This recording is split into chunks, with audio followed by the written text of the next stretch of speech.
اس سے بھی بندے کو محفوظ رکھتا ہے۔ غیبت کو بڑا سود کہا جاتا ہے۔ چھوٹا سود کیا ہے کہ قرض دے کر نفع لینا، یہ سود کہلاتا ہے۔ جو قرض دے کر نفع لے ایسا ہے کہ وہ خانہ کعبہ کے اندر اپنی والدہ کے ساتھ 36 مرتبہ زنا کرتا ہے۔ اور اس سے بڑا سود یہ ہے کہ اپنے مسلمان بھائی کی غیبت کرنا۔ غیبت یعنی کہ اس کے اندر کوئی عیب ہے، اس عیب کو لوگوں کے سامنے بیان کرنا، اس کی عزت کی دھجیاں اڑانا۔ نبی پاک صلی اللہ علیہ وسلم نے ارشاد فرمایا کامل مومن وہ ہے کہ جو چیز اپنے لیے پسند کرے وہی دوسرے مسلمان بھائی کے لیے پسند کرے۔ اگر خالی بندہ اس حدیث پر غور کرے نا اور اس حدیث پر عمل پیرا ہو جائے تو دیکھیں ہمارے معاشرے کے اندر کتنا امن ہو جائے گا۔ میں یہ نہیں چاہتا کہ مجھ سے رشوت لی جائے، تو پھر میں پھر کسی سے رشوت کا مطالبہ نہیں کروں گا۔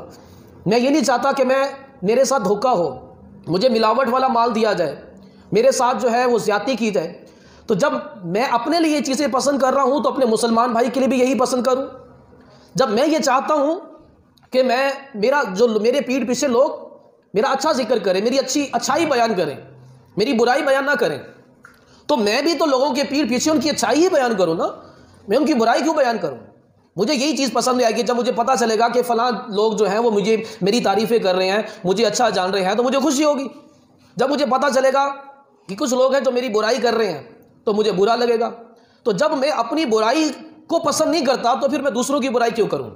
تو حضرت سفیان ثوری رحمۃ اللہ تعالی نے فرمایا کہ اپنے بھائی کی غیر موجودگی میں اس کا ذکر اس طرح سے کرو جس طرح کہ تم اپنی غیر موجودگی میں اپنا ذکر پسند کرتے ہو، ویسا ہی اپنے بھائی کا بھی ذکر کرو۔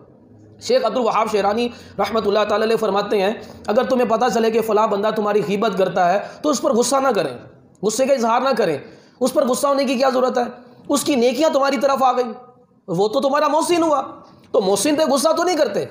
جس نے تمہاری غیبت کی ہے اس سے نفرت نہ کریں، اس پر غصہ نہ کریں، کیونکہ اس کی نیکیاں جو ہیں وہ تمہیں ملی ہیں۔ ایک شخص نے حسن بصری رحمۃ اللہ تعالی علیہ کی غیبت کی، آپ نے کھجوروں کا ٹوکرا ایک پیکٹ بنا کر اس کے ہاں تحفے کے طور پر بھیجا اور اس کا شکریہ ادا کیا کہ تم نے غیبت کر اپنی نیکیاں میری طرف ٹرانسفر کی ہیں تو میں نے یہ میری طرف سے تحفہ قبول کرے کہ تم میرے محسن ہو، تم نے مجھے اپنی نیکیاں دی ہیں۔ بڑا شرمندہ ہوا۔ تو یہ آسن انداز میں نفرت کو ختم کیا جاتا ہے۔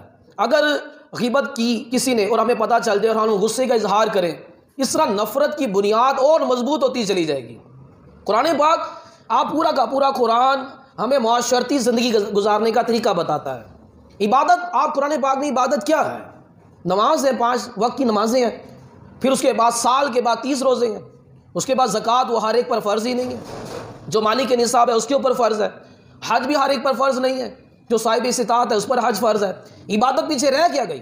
صرف 5 نمازیں نا، باقی پورا کا پورا قرآن کیا ہے؟ پورا کا پورا اسلام کیا ہے؟ وہ انسانی حقوق ہیں، وہ معاشرتی زندگی گزارنے کا طریقہ ہے کہ دنیا میں جو وقت گزارنا ہے وہ کس طریقے سے گزارنا ہے۔ اب معاشرتی زندگی گزارنے کا ایک بڑا پیارا طریقہ قرآن بیان فرما رہا ہے۔ اللہ تبارک و تعالیٰ فرماتا ہے پارہ 24 سورہ حامیم میں، ادفع باللتی ہی احسن، برائی کا بدلہ بھلائی کے ساتھ ٹال۔ کسی نے تیرے ساتھ برائی کی، تمہارے ساتھ غیبت کی، تمہاری چغلی کی، تم پر ظلم و زیادتی کی، تمہاری بے عزتی کی، کسی طرح کی بھی تمہارے ساتھ برائی کی، اس کا بھلائی کے ساتھ اس کا بدلہ ٹالو۔ برائی کا بدلہ برائی نہیں۔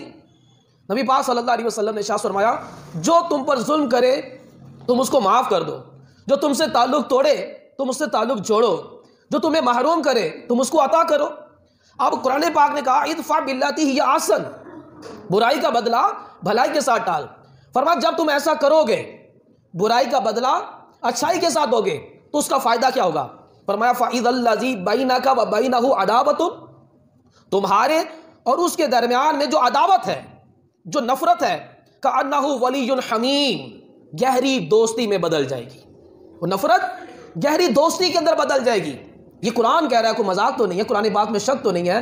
جب بندہ برائی کا بدلہ بھلائی کے ساتھ دے گا تو فرمایا تمہارے اس کے درمیان میں جو نفرت ہے وہ گہری دوستی کے اندر بدل جائے گی۔ اگر ہر بندہ اس آیت کریمہ پر عمل کرنا شروع کر دے تو کیا ہمارے معاشرے سے نفرت ختم نہیں ہو جائے گی؟ کیا ہمارے معاشرے سے غیبت ختم نہیں ہو جائے گی؟ کیا ہمارے معاشرے کے اندر سے ظلم ختم نہیں ہو جائے گا کہ اگر ہم برائی کا بدلہ بھلائی کے ساتھ ڈالیں؟ تو یہ ہمارا قرآن پاک ہمیں کیسی پیاری تعلیم دیتا ہے۔